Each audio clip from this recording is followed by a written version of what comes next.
Ya, puji nama Tuhan, Shalom.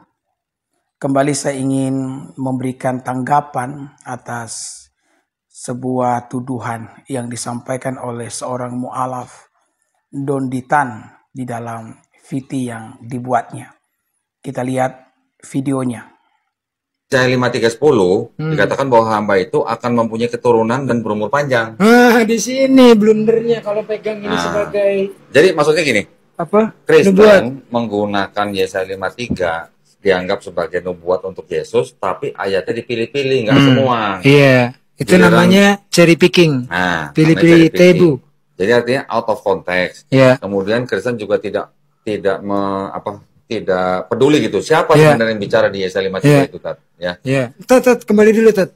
Mana? Yang tadi. Nah, ini di Yesaya 5:3-10, hamba itu akan mempunyai keturunan dan berumur panjang. Ini nggak mau dipakai. Itu. Harusnya kan semua pakai dong. Nah, berarti itu. kalau mau pakai ini, Yesus berketurunan. Iya. Kalau mau pakai ini. Iya. Yoi. Maksudnya gitu. Makanya saya kasih tanda tanya. Ada nggak cerita di gospel Yesus punya keturunan? Nggak ada.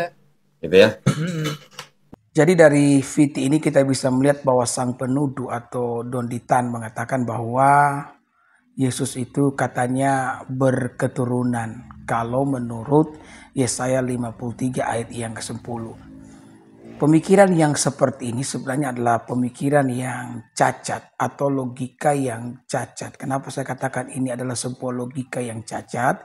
Karena sang penuduh atau Donditan ini tidak mampu membedakan mana yang disebut dengan makna secara harafiah maupun secara kiasan atau alegoris. Jadi Alkitab itu ketika ditafsirkan tidak boleh sembarang ditafsirkan karena di dalamnya ada makna-makna secara harafiah, ada juga makna-makna secara alegoris atau kiasan, ada juga simbolis. Contohnya kalau dikasih gambaran ketika Nuh melepaskan burung merpati untuk mengecek apakah benar-benar tanah telah kering sesudah air bah. Maka yang dilepaskan di situ benar-benar merpati, secara harafiah itu burung merpati. Tetapi ketika Yesus mengatakan hendaklah kamu cerdik seperti ular dan tulus seperti merpati. Merpati di situ alegoris atau kiasan. Ketika Yesus dibaptis di Sungai Yordan, tiba-tiba turun Roh Kudus dalam bentuk merpati. Nah, merpati di situ simbolis. Bukan berarti Roh Kudus itu merpati. Nah, kalau merpati itu mati, apakah Roh Kudus mati? Jadi Alkitab itu punya makna-makna yang perlu dipahami oleh para penafsir. Dan Donditan di sini tidak mengerti. Dia hanya menafsirkan Alkitab dengan caranya sendiri, secara membabi buta yang pada akhirnya membawa sebuah kesesatan.